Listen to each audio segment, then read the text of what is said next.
তো আমাদের কমেন্ট এসেছিল যে হাফিজুর রহমান সিদ্দিকীর ওয়াজ নিয়ে আসার জন্য। তো এটা হচ্ছে মরণের নিয়ে তিনি একটা কথা বলেছেন।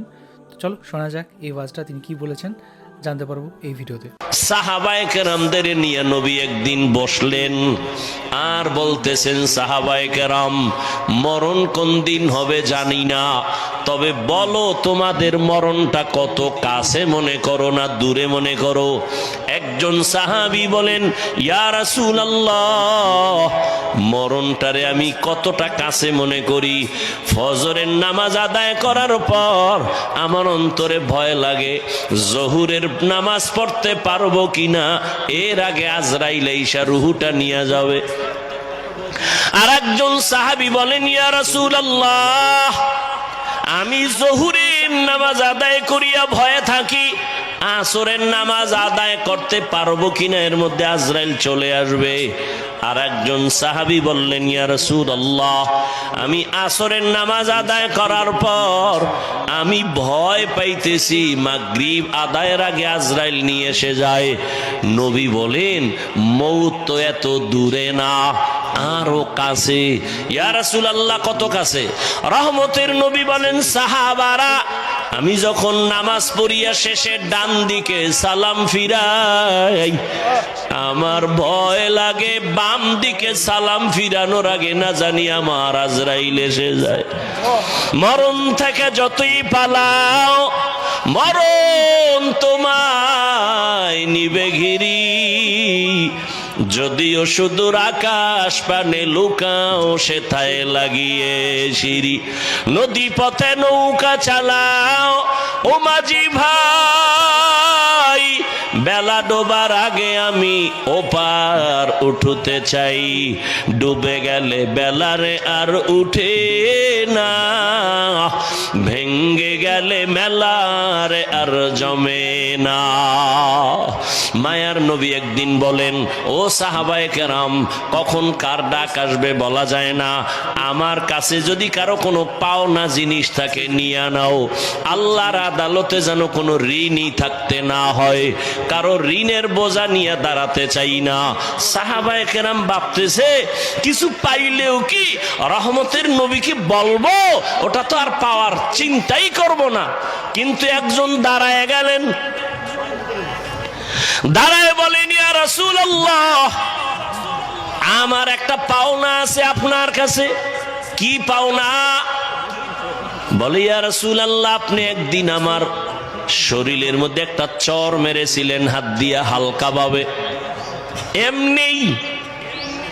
তাই? বলে, হ্যাঁ। দাসো, তুমিও এই প্রতিশোধ নিয়ে নাও। সাহাবায়ে কেরাম তো গরম হয়ে গেছে, এত বড় দুঃসাহস! রহমতের নবী মোহাব্বতে একটু হাত লাগাইছে, এইটার আবার প্রতিশোধ কি? নবীজি বুঝতে পেরে বলেন, সাহাবায়ে কেরাম চুপ হয়ে যান, এই আল্লাহর বান্দাকে আসতে আমার কাছে আসার রাস্তা দেন।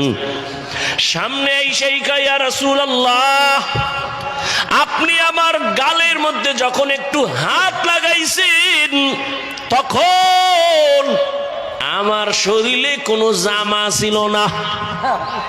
নবী কয়, তাহলে তো আমার জামাটাও খুলতে হবে।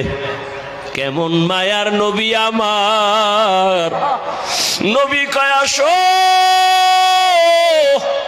নবী জামাটা খুলতে গিয়া পেছন দিক থেকে যখন উঠাইতে শুরু করলেন, নবীজির পিঠ মোবারক খালি হওয়া শুরু হলো। নবী জামা খুলবেন এমন টাইমে ওই সাহাবী একটা দৌড় দিয়া পেছনে গেছে। রহমতের নবীর গর্দানের নিচে মোহরে নবুয়ত লাগানো, ওই সাহাবী দৌড়াইয়া গিয়া মোহরে নবুয়তে চুমা খাইয়া নবীর কদমে বলে, নবী মাফ করে দেন, বেয়াদবি করে ফেলেছি। মায়ার নবী কয়, সাহাবী, আমার মোহরে নবুয়তে চুমা দিলি না জানো জান্নাত ওয়াজিব করে ফেলেছো, জান্নাত ওয়াজিব। ও চার গাছ এলাকার মা বোনেরা, ও কলিজার যুবক, ও আমার বৃদ্ধ বাবাজি, কয়দিন বাহাদুরি করবা? এখানে আমি বয়ান কি করব জানি না। বয়ান তো আজকে বিধর্মীকে করা দরকার, তোমাকে কেন করব? কারণ তুমিও মুসলমান, আমিও মুসলমান। তোমার আমার আল্লাহ এক, তোমার নবী আমার নবী এক, তোমার কালেমা আমার কালেমা এক, তোমার কোরআন আমার কোরআন এক, তোমার কাবা আমার কাবা এক, তোমার আমার ধর্ম এক, তোমার আমার আল্লাহ দুই না এক? নাই চার গাছওয়ালাদের আল্লাহ আর একজন, চার গাছওয়ালাদের নবী আর একজন। সহজ কথা বুঝেন তো? তোমাদের যুবক বাবারা খেয়াল করো, তোমরা যে আল্লাহ মানো আমিও সে আল্লাহ মানি, তোমরা যে নবীর উম্মত আমিও সে নবীর উম্মত। তোমার আমার আল্লাহ এক, নবী এক, কোরআন এক, কাবা এক, ধর্ম এক, কালেমা। বিদায় বেলা তোমার আমার কাফনের সংখ্যা হবে এক, পুরুষের 3 কাফন, মহিলাদের হবে 5টা কাফন, কালার হবে আলাদা। চার গাছওয়ালাদের কাফনের কালার একরকম, আমগো হুজুরগো কালার আর এক রকম, তাবলিগওয়ালাদের কালার একরকম, চরমনাইওয়ালাদের কালার আর এক রকম। কে ধনী, কে গরিব, কে আলেম, কে মূর্খ, কে তাবলিগওয়ালা, কে কওমি, কে আলিয়া, সবার বেলায় কাফনের সংখ্যাও এক, কালারও হবে। কথা বলেন না কেন? কালার কি? সে কালার কি? জোরে বলো। সাদা। আর এখন এই মরার আগে কালার লইয়া কিলে কিলি দেখছেন নি কারবার? কালার লইয়াও কিলে কিলি। ওরে বাবা, কালার নিয়ে কিলে কিলি বাদ দিয়া এতটুকু বুঝো, হাদিস পড়ছো? রহমতের নবী কালো কালার ব্যবহার করেছেন, সবুজ ব্যবহার করেছেন, সাদা করেছেন। তবে নবী সাদাটাকে বেশি পছন্দ করতেন। 1500 বছর পরে বিজ্ঞানীরা রিসার্চ করছে নবী সাদা কেন বেশি ব্যবহার করতেন। রিসার্চ করে করে ওরা বের করছে। বিজ্ঞান ও কোরআন নামে একটা বাংলা বই আছে, পারলে কিনে দেখবেন। ওখানে নবীদের রসুলের আদর্শ নিয়ে গবেষণা করেছে।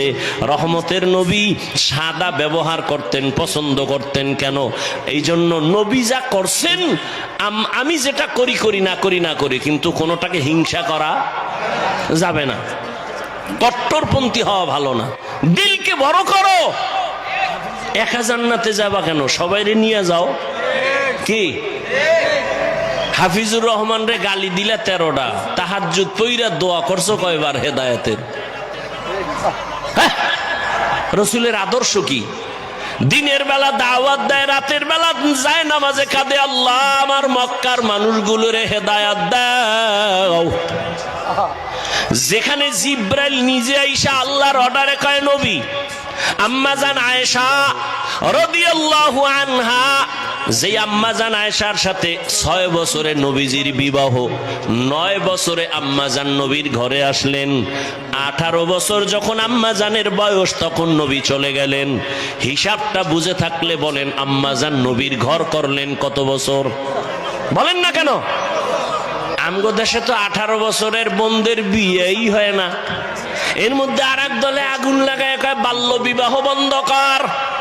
তার মানে আকাম চালাবি, কোনো লাইসেন্স লাগবে না, বিবাহ চলবে না, আকাম চলবে। আল্লাহ হেদায়াত দান করুন। আম্মা জান আয়েশা বলেন, 6 বছর বয়সে রসুলের সাথে আমার বিয়া হয়ে গেল। 9 বছর বয়সে আমি রহমতের নবীর ঘরে গেলাম। 18 বছর বয়স, তখন আমার নবী দুনিয়া থেকে চলে গেছেন। আমি 9 বছরের নবীজির দোয়া পাইয়া কি হইছি জানো? আমি 18 বছরের আয়েশা, 9 বছরের ঘর কইরা আমি 2000-এর উপরে হাদিসের হাফেজা হয়ে গেছি। কয় হাজার? আপনারা কয়টা পারেন? আপনাকে ঘরের মহিলারা কয়টা পারে? হাদিস না পারলে আহলে হাদিস হইলেন কেমনে? আল্লাহ হেদায়াত দান করুন। আম্মা জান আয়েশা একদিন নবীকে জিজ্ঞাসা করেন, ইয়া রাসূলুল্লাহ, মাঝে মাঝে দেখি আপনি আমার হুজরায় বৈশা বৈশা কান্না করেন। নবী, কারণটা কি? কোন কষ্ট আপনারে বেশি বেশি কাঁদায়? তো এখানে আমরা শুনলাম হচ্ছে হাফিজুর রহমান সিদ্দিকী সাহেবের একটা ওয়াজ।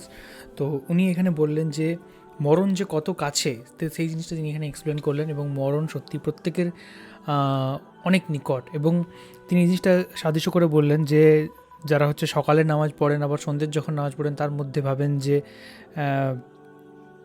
মারা যাবেন কি না, কিন্তু তিনি নবীজি ভাবতেন যে যে এক ফাজ থেকে মুখ ঘোরানো নামাজ চলাকালীনই যদি মৃত্যু না হয়, এই জিনিসটা কিন্তু ভাবতেন। তো সেটাই হচ্ছে এখানে বলা রয়েছে, কারণ সত্যি মৃত্যু যে কোনো মুহূর্তে মানুষের হতে পারে। অ্যান্ড যত আমরা মৃত্যুরকে স্মরণ করব তত আমরা জীবনের মূল্য হয়তো আমরা অনেক ভালোভাবে বুঝতে পারবো। কারণ মৃত্যু জীবনকে কিন্তু একটু সুন্দর করে দেয়। কারণ যদি মৃত্যু না থাকতো তাহলে হয়তো জীবনটা এত সুন্দর হয়তো হতো না, তাই না? সব খেলারই তো শেষ তো থাকা দরকার, তাই না? তো খুব সুন্দর লাগলো ভিডিওটা। আপনারা রিকমেন্ড করেছিলেন হাফিজুর রহমান সিদ্দিকীর ওয়াজ শোনার জন্য, তো আমরা শুনলাম এই ওয়াজটা। আর কোন ওয়াজ শুনতে পারি সেটা অবশ্যই কমেন্ট করে জানাতে পারেন। আর কোন কোন ভিডিওর উপর আমরা রিঅ্যাক্ট করতে পারি সেটা অবশ্যই কমেন্ট করে জানাতে পারেন। এখনকার মতো এই পর্যন্তই, দেখা হবে আবার পরবর্তী কোনো ভিডিওতে। ততক্ষণের জন্য আপনারা ভালো থাকুন, সুস্থ থাকুন।